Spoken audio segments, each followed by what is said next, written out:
Hey everyone, Jason here. Welcome back to the layout. Today, a very special item has been added to the layout, and it's right here next to me. Today we're going to be unboxing it, reviewing it, and running it.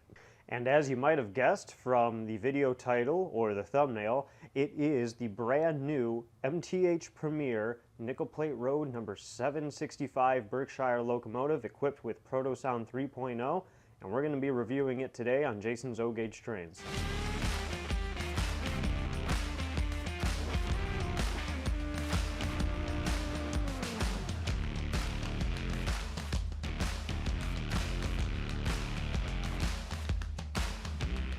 Before we take this new engine out of the box, some of you who've been following me over the years might already be asking yourself, wait a minute Jason, don't you already own an MTH Premier Nickel Plate Road number 765? And the answer is yes, I already do. So why would I be adding a second one to the layout? That doesn't make much sense, right? Well, it does a little bit, and let me give you a little bit of backstory and explanation why I justified buying this new version. The Nickel Plate Road 765 has a very special place in my heart. Back in 2012, it did an excursion run from Bellevue, Ohio to Bucyrus, Ohio, and I didn't get to go see it in person, but I watched a lot of YouTube videos of it, and I thought it was just the coolest thing ever, and I was really bummed that I missed it, and I swore that if it ever came anywhere close to me again, I'd make a point to go see it. The following year, in 2013, it was announced that it would be doing an excursion from Rocky River, Ohio to Bellevue, Ohio and back. And my dad actually surprised me by buying us 2 tickets to ride behind the engine on the excursion run. And so my dad and I rode behind the engine. We actually sat in the Norfolk Southern Powhatan Aero car, number 28, which I actually have on the layout. And my mom actually followed us in her car and would stop along the way and film us as we went by. This trip is actually already documented on my YouTube channel. I'll put a link to that video in the description, but I posted that video several years ago and it's still one of my favorite videos on this channel. Here's a few clips and pictures from that really special day. As you can see, here's a photo of me and my dad in front of the engine. Here's me and my mom, who was chasing us the whole day following the engine. I actually got to sit in the cab of Nickel Plate Road 765, and that day the Pennsylvania Railroad Heritage Unit was the helper, and I got to sit in the cab of that engine as well. Overall, very special day, and it certainly was a memory that I will never forget. And what made this day even more special was, one, it was Mother's Day, and my mom was willing to spend the day chasing us along the route and filming us. She actually said that she had a lot of fun doing it. But secondly, it was such a great memory to make with my dad. Just a few months prior to us going on that excursion, he had a near-death experience regarding his heart that put him in the hospital for a few weeks. It was a very scary time for our whole family, and it took him months to recover, and thankfully he did make a full recovery. But that was one of the first memories that we kind of got to make that year after he recovered, and it just made the whole experience that much more special. So after this trip, we were of course in love with the 765, and we both said we've got to get one for the train layout. At that time, you couldn't find them. The ones that showed up were on eBay and they were extremely expensive. Fortunately for us, we lived very closely to Stockyard Express, which is a great train store that I talk about on this channel very often. They're in Oberlin, Ohio. And the owner of that store actually had a couple in his personal collection and was willing to sell the one that has been on this layout for the last few years. Here's a shot of that locomotive. It's actually a very old engine. It's an MTH Premier Proto 1 engine that has since been upgraded to Proto 2 and has a BCR in it. It's a very reliable running engine. It has a great whistle, nice sound set in it, and it's been running on my layout perfectly fine and a great puller, great runner for years. And don't worry, I'm not getting rid of the first Nickel Plate Road 765. That engine has way too much sentimental value to me as well as my dad. It's going to stay in the collection. I'm still going to run it. I just couldn't resist adding a second one. So why did I get this one? Well, there's really 3 reasons as I see it. And we'll get to some of those reasons when I actually take the thing out of the box and review it. But one is the sound set, which takes sounds from the real Nickel Plate Road 765. It sounds phenomenal. Secondly is it has more prototypical details to the prototype that we rode behind back in 2013. In fact, This is the old lettering version, which I'll explain once it's out of the box. And lastly, it has a smoking whistle. And that, I think, is a really cool feature that wasn't advertised in the catalog. All right, that's enough talking. Let's get this thing out of the box and take a closer look at it. You gonna help me open this, Henry? Yeah. Thanks, buddy. So here it is, the all-new MTH Premier Line Nickel Plate Road number 765 Berkshire steam locomotive. This engine was advertised in MTH's 2020 Volume 2 catalog, which is the last catalog released during the Mike Wolfe era of MTH. This locomotive retails for $1,199.95, but if you go through a good, reputable MTH dealer, you can usually get a bit of a discount on that price. MTH cataloged two versions of the 765 Berkshire in this catalog. The one you see here is known as the early lettering version and is item number 20-3797-1. The other 765 that was cataloged is known as the late lettering version and is item number 20-3798-1. The differences between the early lettering and the late lettering versions has to do primarily with the script on the tender and the R in particular. On my version, the early letter version, the R actually has a little bit of a curve going right under the O in Nickel Plate Road. And on the later version, the R just comes straight down. I believe there are a few other small detailed differences between the late lettering version and the early lettering version, such as the builder plates and some other small details, but I'm not going to get too into those differences. I'm going to focus now on some of the features of this particular locomotive. Let's start with the front of the locomotive. We have lighted number boards, lighted marker lights, and an LED headlight. There's a lot of nice detail on the pilot up front.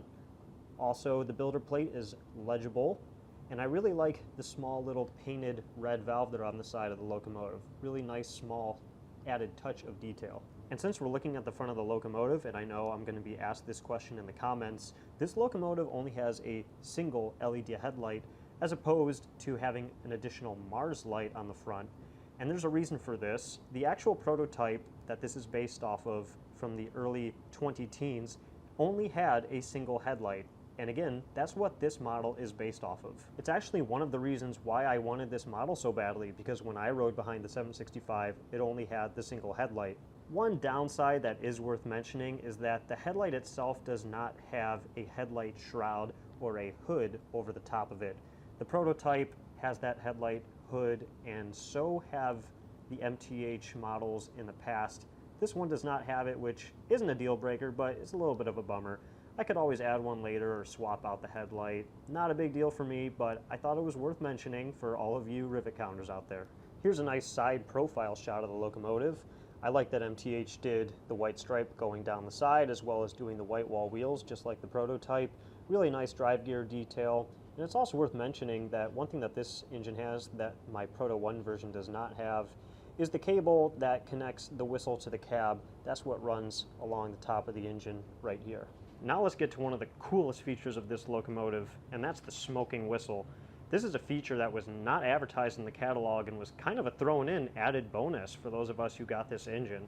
One of the things I really like about the smoking whistle is that rather than drilling a hole under the whistle and just shooting the smoke straight into it, the smoke itself actually comes out of the end of the whistle. And I really like the way that you fill the smoking whistle on this engine. This dome piece is actually magnetized and lifts up. It's on there pretty good though. There we go. And there you have a nice large opening for you to fill up more smoke fluid, and then it just pops right on with the magnet.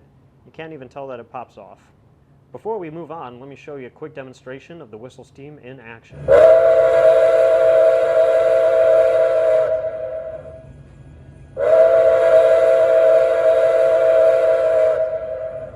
Here's a look at the inside of the cab of this locomotive. It does have a glowing firebox, molded boiler details, separately painted details, two cab figures, and if I remove the light, you can see the separately applied curtain details as well.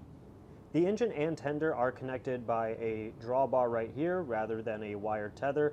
There's also a drop plate that connects the engine to the tender. And it's also worth mentioning that the cab windows do slide open and closed, and there is a roof vent that slides open and closed as well. A big complaint in the O gauge and O scale world is the gap between the locomotive and the tender. I'm talking about this gap right here. The manufacturers do that so that these engines can run on layouts with tight curves. If you have a layout with wider curves or a minimum of 0.72 like I have, you could get a shorter drawbar that would close that gap a little bit. I've done that on some of my steam engines in the past, and I might do the same thing here. This gap is not larger than your typical engine. In fact, I put my old 765 next to this one, and the engine and tender gap is exactly the same. It's not a huge deal for me. Like I said, I might add a shorter drawbar someday to shorten the gap, but it's worth mentioning. And looking at the tender, we have the really nice nickel plate road script on the side. This is a real cold load on top, really nice driver detail and separately applied chains that actually dangle freely. And the controls for the locomotive, if you're not running MTH DCS, are right here on top of the tender. Just opens and closes like that. And finally, we have the rear of the tender. We have a nice Cutler cup bar, separately applied step ladder. These are marker lights on the rear and a reverse light on the rear, all LEDs. And worth mentioning, it does have an electro coupler. Okay, now that we've done an overview of this locomotive, it's time to tell you my favorite feature. It's kind of a 1-2 punch with this item. It's the smoking whistle, and it's the whistle sound that is taken from the real 765. You know, when I'm running this thing around the layout and I'm blasting the whistle and watching the whistle steam shoot out, it just immediately takes me back to when I was standing trackside with my dad watching this thing pass by. It just brings back really good memories, and it's a really cool, nostalgic item. Okay, let's fire this thing up, put some passenger cars behind it, watch it run around the layout.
So there you have it, the new MTH Premier Nickel Plate Road number 765 with Protosound 3.0. If you enjoyed this video, please give it a thumbs up. Don't forget to subscribe to the channel. You can also follow me on Instagram at Jason's O-Gauge Trains. I hope you all enjoyed this review. Feel free to ask questions in the comments below and I'll do my best to answer. Anyway, thank you so much for watching. I'll see you next time.